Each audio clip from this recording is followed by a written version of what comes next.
Assalamualaikum warahmatullahi wabarakatuh. Tadi sudah sampai ke uh, agungkan guru dan agungkan ilmu. Ada cerita yang bagus ya tadi ya. Nah, saya lanjutkan yang ketiga dari adab dan sebelum ilmu ini adalah rendahkan dirimu di depan gurumu dan jangan buruk sangka. Ya, jadi sebagai seorang murid, kalau kita sebagai orang tua, salah enggak kalau kita merendahkan diri di depan guru anak kita? Menurut saya enggak. Kenapa? Yang seharusnya begitu. Cerita-cerita sebelumnya yang saya sampaikan itu adalah bagaimana seorang khalifah pun itu merendahkan diri di depan guru anaknya. Kalau khalifah saja bisa seperti itu, apalagi kita yang bukan siapa-siapa. Ya, insya Allah setuju ya. Kenapa? Kenapa harus setuju ya? Karena ini adalah ajaran Islam yang harus kita setujui. Kita nggak bisa lari dari sana. Ya, rendahkan dirimu di depan gurumu dan jangan buruk sangka.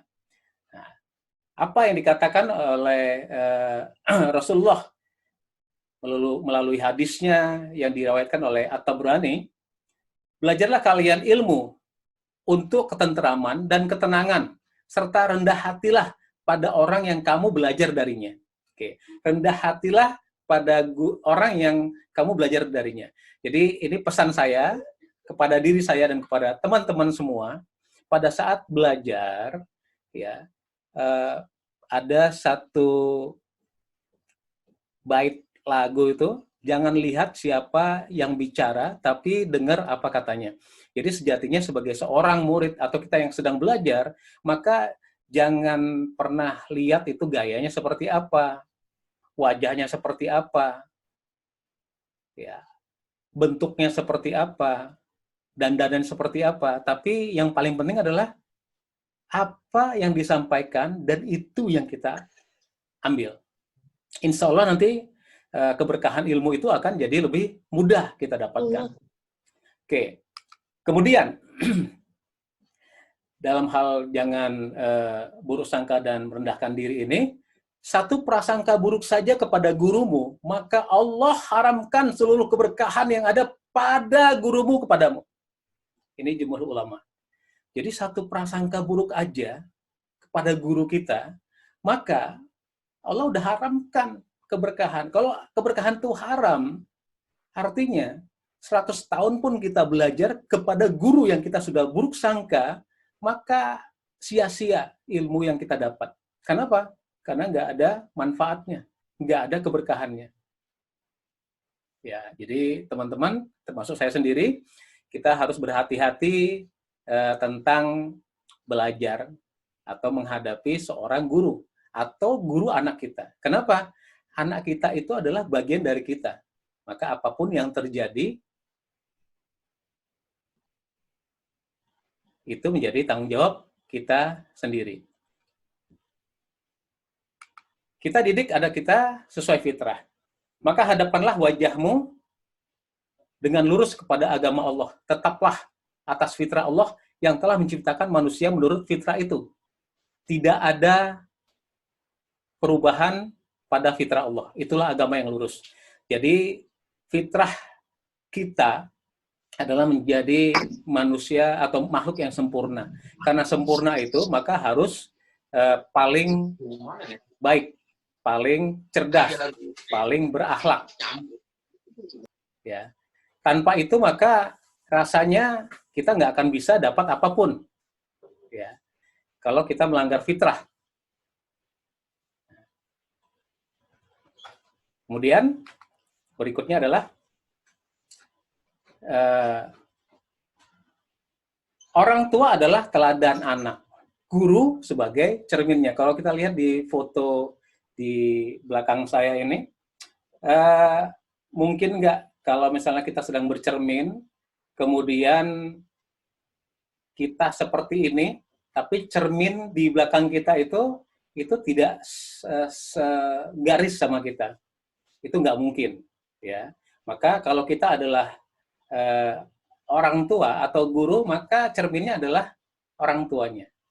atau kita adalah orang tua, maka cerminnya adalah gurunya. Cermin siapa? Ya cermin anak. Jika orang tua hormat pada guru anaknya, maka anak akan lebih hormat pada gurunya. Coba nanti Bapak Ibu bisa bisa aplikasikan ya, dicobain. Bener nggak sih kalau saya hormat kepada guru anak saya, maka anak saya akan lebih hormat kepada gurunya. Jika anak hormat pada guru, maka ilmunya akan berkah. Ini bukan makan ya, tapi maka ilmunya akan berkah. Hormat pada guru akan menjadi kenangan yang indah bagi anak dan Allah akan ridho. Kenapa seperti itu? Mungkin kalau saya tanya kepada Bapak Ibu, pernah SD ya, mudah-mudahan ya, mudah-mudahan pernah SD. Kalau saya tanya dari sekian banyak guru-guru SD-nya, ada nggak yang sampai hari ini masih dikenang dan masih diingat? Tentu yang baik ya, bukan yang buruk. Ya, silakan nanti diingat-ingat sendiri. Kalau dari ada 12 guru SD kita, kalau saya sendiri itu hanya bisa mengenang 3 orang saja. Dan saya bangga menyampaikan kepada orang lain tentang ketiga guru saya ini. Meskipun ya saya nggak tahu sampai hari ini apakah ketiga-tiganya masih ada atau enggak. Tapi bayangan saya sudah ada yang satu yang saya tahu sudah meninggal dunia. Tapi doa saya kepada mereka itu terus mengalir. Kenapa? Karena kenangan saya itu begitu dalam kepada guru saya dulu. Ya.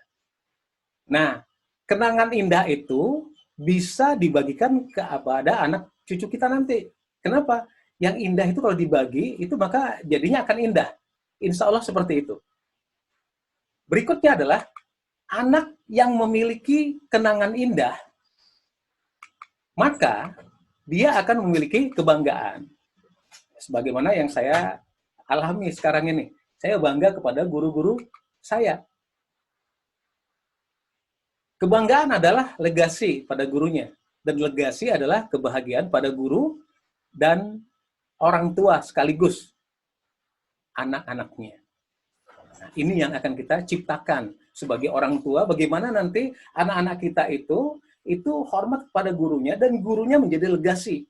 Sehingga kebanggaan itu bisa kita rasakan bersama-sama. Baik sebagai orang tua, baik sebagai guru, baik sebagai anak. Insya Allah begitu. Itulah sebabnya alasan kenapa orang tua harus hormat pada guru anaknya. Saya akan cerita sedikit. Ada sebuah kisah yang sangat menarik, hampir sama dengan kisah-kisah yang lain. Jadi Imam Malik ya, Imam Malik itu juga bukan orang biasa. Ini sejaman dengan Khalifah Harun ar-Rasyid. Ya. Kisahnya seperti ini. Jadi Harun ar-Rasyid itu memiliki anak yang namanya Iman dan Makmun. Kemudian dia pingin anaknya itu dididik oleh Imam Malik. Maka kemudian diutuslah pengawalnya ke rumah Imam Malik. Wahai Imam Malik, Khalifah Harun Rasyid berkenan untuk mengundangmu ke istananya agar bisa mendidik kedua anak Khalifah. Apa kata Imam Malik? Oh enggak, saya tidak mau. Saya tidak mau datang ke istana untuk mengajari anaknya. Tidak sepatutnya ilmu itu mendatangi. Tapi ilmu itu harus didatangi. Oke.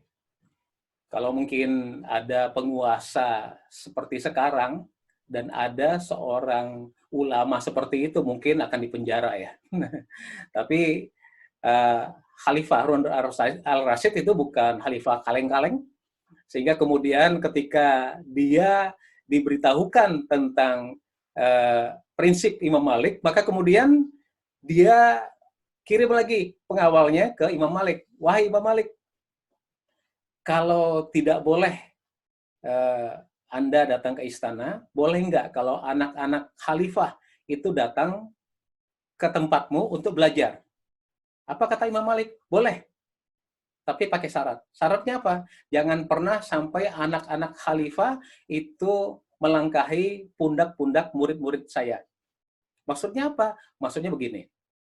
Biasanya seorang penguasa, ya, khalifah itu kan penguasa ya. Kalau zaman sekarang ini, sholat Jumat aja, kalau ada penguasa yang akan sholat Jumat, maka barisan depan itu dikosongin untuk penguasanya. Nah, Imam Malik nggak bisa seperti itu. Kalau datangnya belakangan, duduklah di belakang. Jangan duduk ke depan. Jangan sampai melangkahi pundak-pundak orang yang sudah lebih dulu duduk di depan. Nah, begitu ketinggian akhlak, pentingnya ilmu, maka nggak boleh disembarangin. Ya, Bapak Ibu, sebagai penutup, ya ini saya boleh minta ke Bapak Ibu untuk melakukan simulasi. Ya, simulasi ini menuliskan hal-hal negatif dan positif yang pernah terjadi terhadap guru anak Bapak Ibu, anak kita. Ya, Bapak Ibu bisa tuliskan di message ya, di bagian bawah itu ada message, ya message. Jadi yang ditulis apa? Yang tulis seperti ini. Pernah nggak sih saya marah gitu ya? Pernah nggak sih saya marah? Nah, kemudian langsung dijawab, hasil marah itu apa? Ini tentu ke guru ya, ke guru anak kita ya. Pernah nggak membuli? Hasil membuli itu apa? Pernah nggak memaki? Hasil memaki itu apa? Pernah nggak gibah?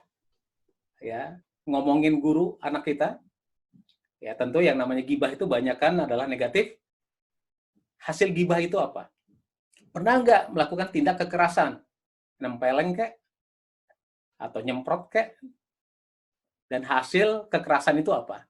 Pernah nggak memperkarakan guru anak kita? Misalnya ke KPAI atau ke polisi.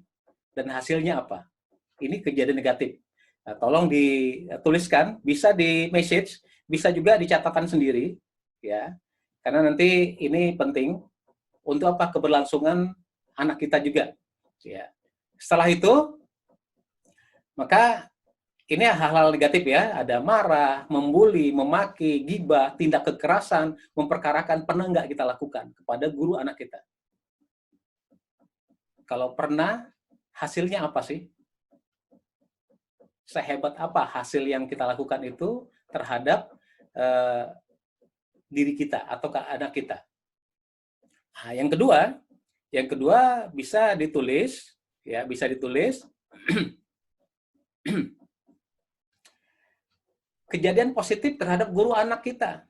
Misalnya apa? Oh ya, kita selalu berlaku sopan. Ya, sopan. Kemudian hasil sopannya apa? Santun. Ya, hasil santunnya apa? Kemudian mendoakan. Pernah nggak kita mendoakan guru anak kita? Hasilnya seperti apa? Kita hormat kepada guru anak kita. Dan hasil hormat itu seperti apa? Mematuhi. Ya, hari ini ya banyak orang tua itu kesel, drama-drama muncul di rumah. Kenapa? Gurunya memberikan tugas kepada anak-anaknya. Ya, sehingga kemudian terbukalah ya aib-aib orang tua di depan anaknya sendiri. Karena apa? Karena ternyata nggak gampang loh mendidik anak sendiri. Nah, kita di sini bolehlah mengacungi jempol kepada guru-guru anak kita, begitu sabarnya mereka, begitu telatennya mereka, ya insya Allah ya. Kemudian, pernah nggak kita memaafkan guru-guru anak kita? Nah, kalau misalnya ini pernah kita lakukan, maka dicoba dituliskan supaya apa? Supaya kita bisa tahu persis nanti, ya kita itu seperti apa sih terhadap guru anak kita. Nah, kemudian kita coba lihat balancingnya. Balancingnya seperti apa? Balancingnya kita lihat kejadian negatif.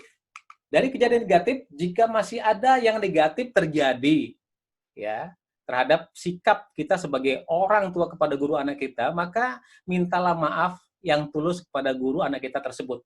Mumpung anak kita masih bersekolah di sana.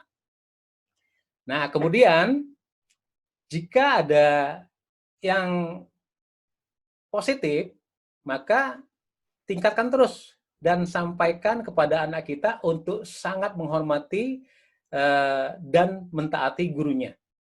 Jangan lupa mendoakan agar ilmu yang diberikan berkah.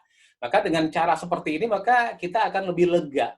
Kalaupun dulu kita pernah menggibah, pernah marah kepada guru anak kita karena satu sebab ya, maka kemudian kita coba minta maaf deh. Kenapa harus minta maaf? Karena tadi saya sudah sampaikan dari awal. Begitu pentingnya ilmu, begitu pentingnya sikap adab kita kepada guru anak kita, sehingga nanti insya Allah, Allah akan memberkahi ilmu yang diberikan oleh gurunya kepada anak kita. Sehingga anak kita akan jadi mudah untuk melakukan apapun. Ya, Bapak Ibu, terima kasih. Ya, silahkan nanti dicatat sendiri ya. Catat sendiri, mudah-mudahan sih bermanfaat. Saya sudahi dulu. Billahi taufiq wal hidayah. Assalamualaikum warahmatullahi wabarakatuh.